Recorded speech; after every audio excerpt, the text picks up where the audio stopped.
ఆర్థిక సర్వే ప్రకారం 2023-24లో భారతదేశ నిరుద్యోగిత రేటు ఎంత?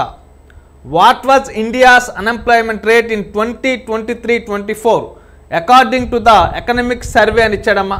ఆర్థిక సర్వే ప్రకారం 2023-24లో భారతదేశ నిరుద్యోగిత రేటు ఎంత అనంటే 3.2% నిరుద్యోగిత ఉంది అనే అంశాన్ని గమనించాల్సి ఉంటుంది.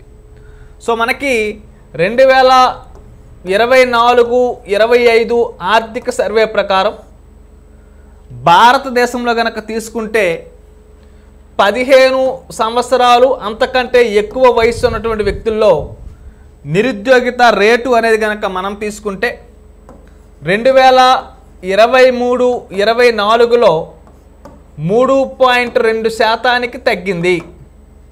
ఇది గతంలో అంటే 2017-18లో ఈ నిరుద్యోగిత కనుక తీసుకుంటే 6%గా ఉండేది.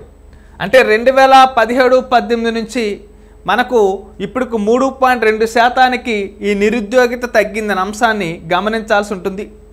మరి కోవిడ్-19 తర్వాత భారతదేశంలో తీసుకున్నటువంటి విప్లవాత్మకమైన నిర్ణయాలు ఏవైతే ఉంటాయో, స్కిల్ డెవలప్మెంట్ ప్రోగ్రామ్స్ కావచ్చు, ఆత్మనిర్భర్ భారత్ లాంటి ప్రోగ్రామ్స్ కావచ్చు, అటువంటి వాటి వల్ల ఉద్యోగ ఉపాధి అవకాశాలు అయితే ఎక్కువగా కనబరిచాయి.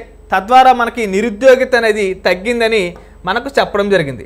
మనం పీరియాడిక్ లేబర్ ఫోర్స్ సర్వే ప్రకారం తీసుకున్నట్లయితే అన్ఎంప్లాయ్మెంట్ రేట్స్ ఏవైతే ఉన్నాయో అది ఫినాన్షియల్ ఇయర్ ప్రకారం కనుక తీసుకునేటప్పుడు మనకి 2018లో 6.0% ఉండేది.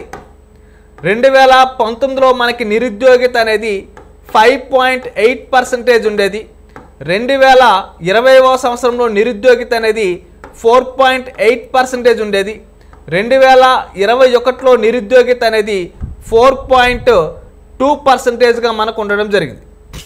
అలాగే 2022లో నిరుద్యోగిత కనుక మనం తీసుకుంటే 4.1%గా ఉంది. 2023లో కనుక తీసుకుంటే 3.2% ఉంది. అలాగే 2024లో కనుక తీసుకుంటే ఇక్కడ కూడా మనకి 3.2%గా ఉందనే అంశాన్ని గమనించాల్సి ఉంటుంది. ఇది పీరియాడిక్ లేబర్ ఫోర్స్ సర్వే ప్రకారం మనకు నిరుద్యోగిత రేట్ అనేది ఫినాన్షియల్ ఇయర్ ప్రకారం ఈ విధంగా ఉందనే అంశాన్ని గమనించాలి.